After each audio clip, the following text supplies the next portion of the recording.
Assalamu alaikum. My name is Dr. Bilal, I'm a consultant cardiologist working at Blackpool Hospital, and I'm currently self-isolating. I've had symptoms for the last 6 days of new cough and flu-like symptoms over the last couple of days. And I'm making this video really as an update on coronavirus, and I've got three main messages. First is why are health professionals like myself extremely concerned regarding this health crisis. The second is what symptoms do you need to self-isolate in, and the third is some advice to our masajid committees. So coronavirus is a small virus which is spread by droplets. It's airborne, so if I have it and I cough and I cover my hand and then I shake somebody else's hand and they touch their face and they inhale it, then you can catch it like that. Or if I have it and it goes onto a surface and somebody else touches that surface and then they touch their mouth, they can get it. So it's airborne. One person will infect 3 people, therefore it spreads very, very rapidly. On the whole, most people, of those tested, 80% will be fine, no serious illness, and they'll be able to be managed at home. 20% will be admitted into hospital with a severe illness. Of them 20%, a quarter of them will need intensive care bed and will be severely unwell. So most people do well. The ones that don't do well are the older people who've got chronic health, or the others that have chronic health conditions, diabetes, heart problems, breathing difficulty. If you're on immunosuppressive treatment for cancer, for example, these is the group at risk. But why, so why are we so bothered about it? There's flu, there's other illnesses that affect many people and cause deaths. There's a reason why, on the front line, we are extremely concerned. This is the biggest crisis facing the NHS since the NHS was created. And really, this graph will explain why. Okay, so this is a graph.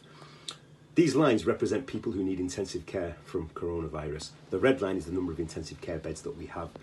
If you let the virus just spread and you don't slow it down, you soon find you run out of intensive care beds pretty quickly. According to our estimations, that's in around sort of 3 to 6 weeks' time in the UK. If you slow it down, you get to a place where you can slow it down and you maintain capacity for your intensive care beds. So that's the big concern that we've got. We have to slow it down. If we don't slow it down, we'll be in the situation Italy finds themselves in today, where doctors on the front line are having to decide who they allow treatment for and who they don't. And the ones that don't are the older people. So over 65s are saying, we're sorry, we can't put you on ventilation. We can't give you treatment. Younger patients are still getting the treatment.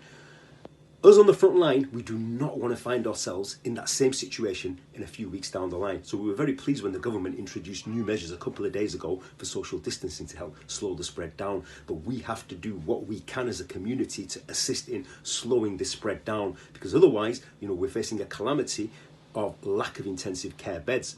And you will also find that the young person will also be affected, because if a young person needs an intensive care bed for any other reason, but if they're all full with coronavirus, unfortunately, we will not be able to provide the treatment. And there's a huge lack of ventilators and intensive care beds in the NHS, so we have to do everything possible to allow the health system to cope. Otherwise, it's going to collapse. Symptoms. If anybody develops a new persistent cough or a temperature, they should self-isolate.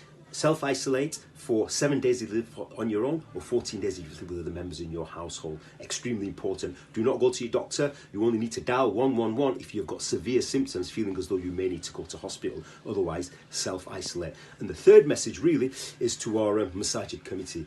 Now, as a health professional, it's my duty, it's my furz, it's my obligation to advise you of what I think is the right thing to do in these very difficult times. As a doctor, I am telling you that this health crisis is severe. We have to do everything possible to slow the spread down. If you don't slow the spread down, you hit that red line, lack of ITU beds, people are going to die. There is no doubt about this. We've seen it happen all different parts of the world, and we are preparing for this here already. We're preparing for a massive increase in the number of deaths because of lack of capacity. Therefore, it's extremely important everybody makes an effort to slow the spread down. I strongly advise all the masajis to suspend all activities. I will be criticised for this, but I have to speak now. If I don't speak now and, people make the decisions, and afterwards I will regret it if we're in the situation where I have to decide which patient we're going to treat and which one we are not going to treat, which is coming just round the corner. Younger people have very few symptoms, but they can easily spread it on. So now's the time for strong leadership. I strongly advise, people have spoke to me, other masajid members have spoke to me, committee members have spoke to me. I've given them my advice, but now I'm sending this out to everybody there. And it's my obligation to advise you of what I think is the right thing to do. If we make these measures and you slow the spread down, you might turn around and say, there was no need. Look, Nothing's happened. Alhamdulillah, good. If we don't slow the spread down, and we're in the situation where I'm turning people away, saying I'm sorry, and telling their family members, I'm sorry, we can't treat you, these people are going to die. We do not want to find ourselves in that situation. Yes, everything comes from Allah subhanahu wa ta'ala. However, we must take measures. You know, you have to tie your camel. Ask Allah subhanahu wa ta'ala, may He make it easy for everyone in this very difficult time. وَمَا عَلَيْنَا إِلَّا الْبَلَاغُ الْمُبِينُ.